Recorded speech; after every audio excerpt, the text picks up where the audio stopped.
अच्छा, भारत की मिट्टी में ना वीर गाथाओं की कोई कमी नहीं है। कई कहानियां हैं, लेकिन कुछ कुछ ऐसी हैं जो आज भी लोगों के दिलों में जिंदा हैं। आज हम एक ऐसी ही कहानी की बात करने वाले हैं। ये कहानी है 12वीं सदी के दो महान योद्धा भाइयों की, आला और उदल। और ये सिर्फ एक कहानी नहीं, ये एक मिसाल है भाईचारे की, वफादारी की और बलिदान की। और यही इस कहानी की आत्मा है। मतलब ये सिर्फ तलवारों की गूंज और लड़ाइयों के बारे में नहीं है। ये उस अटूट बंधन, उस प्रतिशोध की आग और उस त्याग की कहानी है। एक ऐसा महाकाव्य है जिसने दो भाइयों को हमेशा के लिए अमर कर दिया। तो चलिए जरा गहराई से समझते हैं कि आखिर ये सब हुआ कैसे। तो कहानी की शुरुआत होती है बनाफर वंश के दो नायकों से। ये दोनों महोबा का गौरव थे, आल्हा और ऊदल। ये सिर्फ दो नाम नहीं थे, ये महोबा के चंदेल राजा परमाल के सबसे भरोसेमंद, सबसे जांबाज सेनापति थे। और इनकी पूरी कहानी शौर्य और संघर्ष से लिखी गई है। देखिए, इनका बचपन काफी मुश्किलों भरा था। त्रासदी से शुरू हुआ। इनके पिता दसराज और चाचा बचराज दोनों को धोखे से मार दिया गया। तो ये दोनों भाई बचपन में ही अनाथ हो गए। लेकिन कहते हैं ना, किस्मत का खेल। किस्मत इन्हें महोबा की रानी मल्लना की शरण में ले आई, और रानी ने भी उन्हें बिल्कुल अपने बेटों की तरह पाला पोसा। और हाँ, लोक कथाओं में तो ये भी कहा जाता है कि आल्हा को मां शारदा से अमरता का वरदान मिला हुआ था। मतलब एक ऐसा वरदान जिसने उन्हें युद्ध में लगभग अजेय बना दिया था। अब सबसे दिलचस्प बात क्या है पता है? ये दोनों भाई स्वभाव में एक दूसरे से एकदम अलग थे, बिल्कुल जुदा। लेकिन जब ये साथ होते थे तो एक मुकम्मल ताकत बन जाते थे। आला जो थे वो शांत और एक बेहतरीन रणनीतिकार थे, मतलब दिमाग से काम लेते थे। और वहीं ऊदल, वो एकदम उग्र, साहसी और बिजली की तरह तेज योद्धा थे। कह सकते हैं कि एक दिमाग था तो दूसरा ताकत, और बस यही जोड़ी थी जो उन्हें अजय बनाती थी। देखिए, हर बड़े हीरो की कहानी में ना एक टर्निंग पॉइंट आता है, एक ऐसा पल जो उन्हें असल में हीरो बनाता है। आल्हा और उदल के लिए वो पल था अपने पिता और चाचा की हत्या का बदला लेना। और सही मायनों में यहीं से उनके उदय की, उनके राइज की शुरुआत हुई। और ये कोई छोटा मोटा बदला नहीं था। जरा सोचिए, एक नौजवान ऊदल जिसकी रगों में बदले की आग जल रही थी, अपने घोड़े बेदुला पर सवार हुआ और अकेले ही मांडवगढ़ पहुंच गया। वहां उसने एक पूरी सेना को चुनौती दे डाली, राजा करिंगा राय को हराया और अपने पिता की अस्थियों के साथ एक विजेता की तरह वापस लौटा। बस इस एक कारनामे ने पूरे बुंदेलखंड में उनका नाम हमेशा के लिए अमर कर दिया। लेकिन जैसा कि अक्सर बड़ी कहानियों में होता है, सबसे बड़ा खतरा बाहर के दुश्मनों से नहीं आता, वो तो भीतर से, अपने ही लोगों से आता है। इन दोनों भाइयों की शोहरत, उनकी प्रसिद्धि इतनी बढ़ गई कि दरबार के अंदर ही उनके दुश्मन पैदा होने लगे।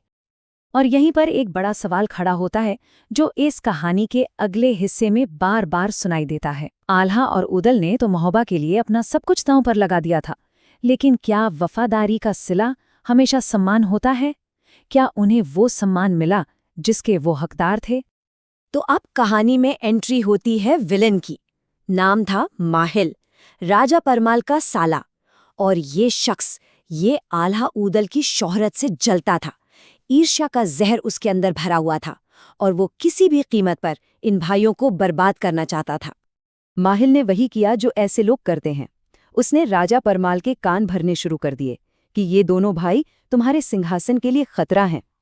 और राजा परमाल, जो शायद खुद भी कहीं ना कहीं इनकी लोकप्रियता से जलते थे, वो माहिल की साजिश में आ गए।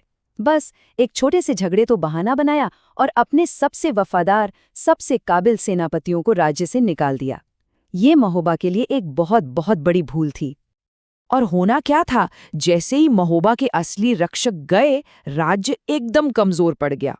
और यहीं से महोबा के सबसे बड़े युद्ध की, उस महासंग्राम की जमीन तैयार होती है। एक ऐसा युद्ध जो इतिहास के पन्नों में हमेशा के लिए दर्ज हो गया। माहिल रुका नहीं।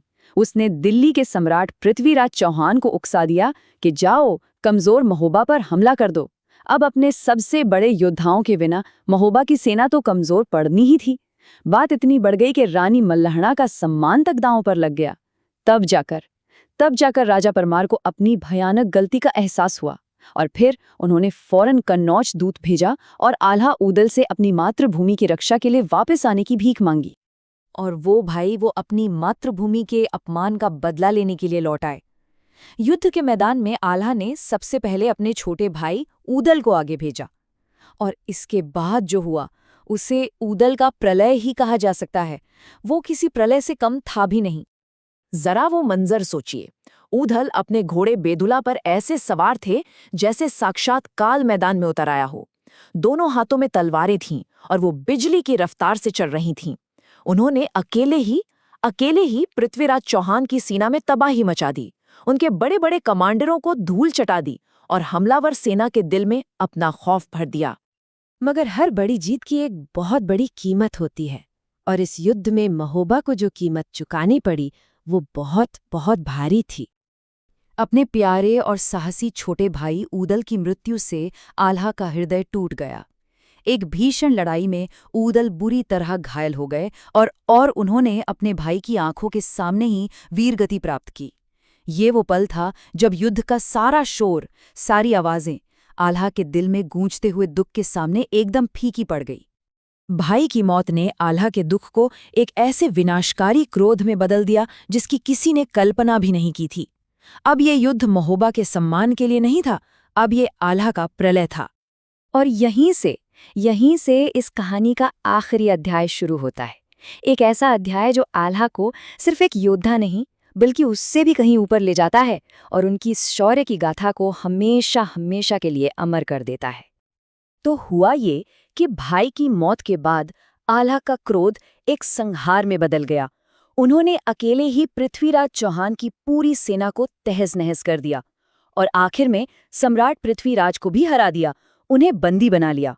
लेकिन जीत के इस सबसे ऊंचे पल पर अपने गुरु गोरखनाथ की सलाह पर उन्होंने बदला नहीं लिया, उन्होंने क्षमा को चुना। आल्हा ने चौहान की जान बख्श दी, अपनी तलवार हमेशा के लिए नीचे रख दी और सांसारिक जीवन त्याग कर संन्यास ले लिया।